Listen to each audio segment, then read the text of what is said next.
Again criticise किया। अब बड़ा सवाल यह था कि क्या इंडिया तुर्की की मदद के लिए आगे आएगा?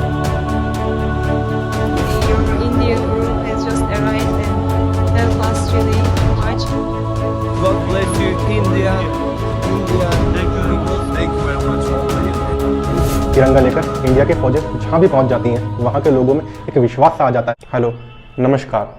6 फरवरी 2023 तुर्की में सर्द हवाएं और बर्फ पड़ रही थी। लोग अपने अपने घरों में सुकून की नींद सो रहे थे, लेकिन तभी अचानक ज़मीन भूकंप के झटकों से ज़ोरों से हिली। इससे पहले कि लोग कुछ समझ पाते, भूकंप का एक और झटका आया और देखते देखते ऊंची ऊंची इमारतें ज़मीन पर आ गिरी।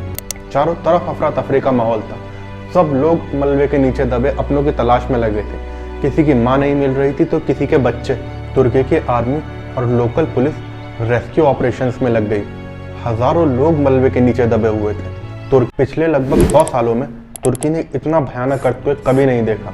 तुर्की के प्रेसिडेंट तैयब अर्दोगन को लगने लगा कि इतना बड़ा रेस्क्यू ऑपरेशन चलाने के लिए उसे और देशों की मदद की भी ज़रूरत पड़ेगी। तुर्की के प्रेसिडेंट ने वैसा ही किया। उन्होंने दुनिया के सभी देशों से मदद की अपील की।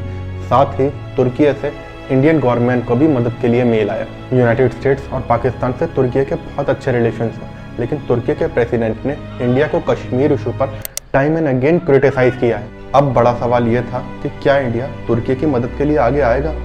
लेकिन हमारी संस्कृति ने हमें वासुदेव कुटुंबकम सिखाया है। वासुदेव कुटुंबकम एक संस्कृत फ्रेज है जिसका मतलब है entire world is a family.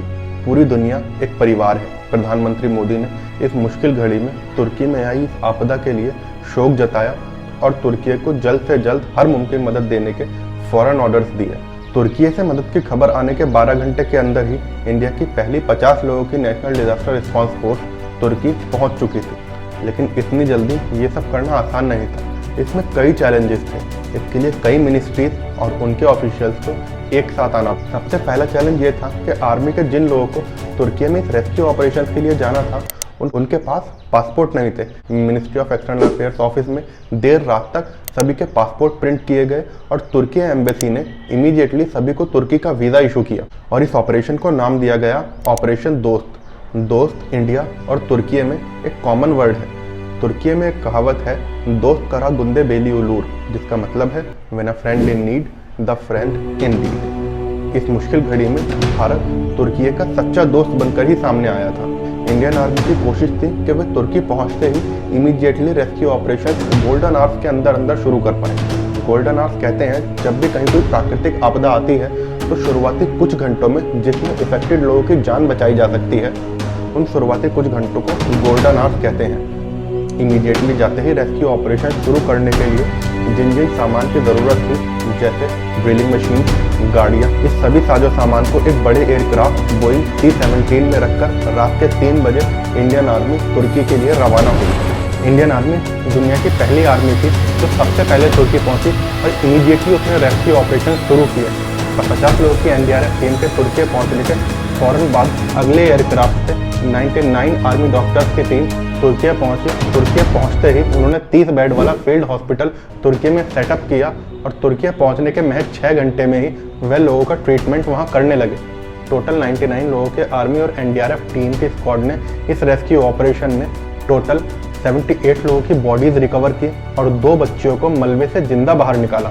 Doctors ने इस ऑपरेशन दोस्त में तुर्की में 3600 से ज़्यादा लोगों की मेजर और माइनर इंजरीज का इलाज किया।